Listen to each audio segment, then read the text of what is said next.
کچھ نام اور بھی ہے جیسے غفار، انہو کان غفار، بہت بخشنے والا. تو عبد الغفار کو غفار کہنا بھی گناہ ہے، اور جب وہ ہاں کرے گا اس پر تو وہ بھی گناہگار ہوگا، یعنی گناہ بے لذت. وہ کہے کہ میرا نام عبد الغفار ہے، میں غفار نہیں. بعض کہتے ہیں کہ غفار مشدد نہ صحیح، مخفف جائز ہے. غفار بارے غفار ہے تو خیر نالا، اور تو مرد میدان دا اور سچا دا پٹھانے.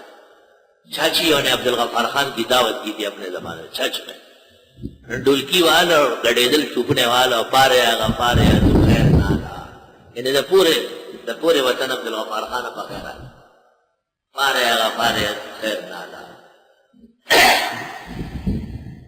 بسم اللہ الرحمن الرحیم. شروع اللہ تعالیٰ کے نام سے جو بہت زیادہ مہربان ہے. تفسیر بیضاوی میں ہے کہ رحمان کا تعلق دنیا سے ہے، یا رحمان الدنیا، اور رحیم کا تعلق آخرت سے ہے. تو نتیجہ یہ نکلے گا کہ دنیا میں تو اچھے اور برے، مومن اور کافر، مطیع اور نافرمان، موحد و مشرک، سنی اور بدعتی، سب لگے ہوئے ہیں، فائدے اٹھا رہے ہیں. ایک کریمے کے از خزانہ غیر، گبر و ترسا وظیفہ خورداری، دوست آرا کجا کنی محروم، تو کہ با دشمنا نظر داری. لیکن آخرت میں بخشش اور مغفرت اور رضوان صرف اہل ایمان کو حاصل ہوگا. اس لیے کہتے ہیں کہ الرحمن للدنیا، فی الدنیا لأہل الدنیا، اور الرحیم للمومنین فی الآخرہ.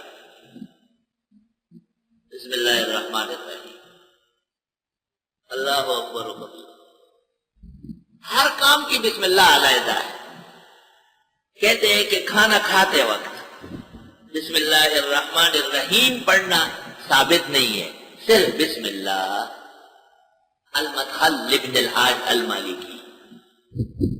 اور بات کہتے ہیں بسم اللہ والا برکت اللہ. یہ حسن حسین میں ابن الجزری نے نقل کی، اور ابن الجزری متقن محدث ہے، لیکن وہ جزامی کے لیے نقل کیا ہے کہ اگر کھانے کے دوران کوئی بیمار، کوئی علتی شرارتی شریف ہو، آپ کو اندیشہ ہے کہ شاید یہ کھانا ٹھیک نہیں ہے اور مجبوراً کھانا بھی پڑ رہا ہے، تو بسم اللہ والا برکت اللہ.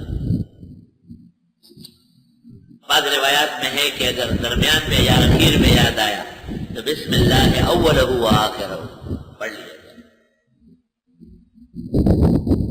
کہتے ہیں شیطان ساتھ شریک ہوتا ہے بغیر بسم اللہ کے جب کھانا کھایا جائے، اور جب بسم اللہ پڑھ لیا جائے تو شیطان کے لیے رکاوٹ ہو جاتی ہے. اب ظاہر ہے اگر ہمارے کھانے میں چھپکلی شریک ہو، بلی منہ ڈالے تو ہم خفا ہوتے ہیں، تکلیف محسوس کرتے ہیں.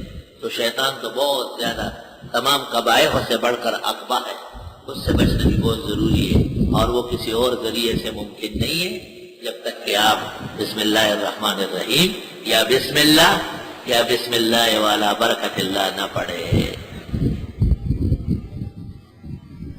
لیکن جب آپ کپڑے پہنیں گے، نئے کپڑے، الحمدللہ الذی کسانی ھذا من غیر حول منی ولا قوہ، تو تیرا شکر ہے آپ نے مجھے نیا سوٹ نصیب فرمایا، ورنہ مجھ میں اس کی استطاعت و اہلیت نہیں. اور جب طہارت خانے داخل ہوتے ہیں تو بسم اللہ بھی آیا ہے، اور اعوذ باللہ من الخبث والخبائث، اللہم انی اعوذ بک من الخبث والخبائث.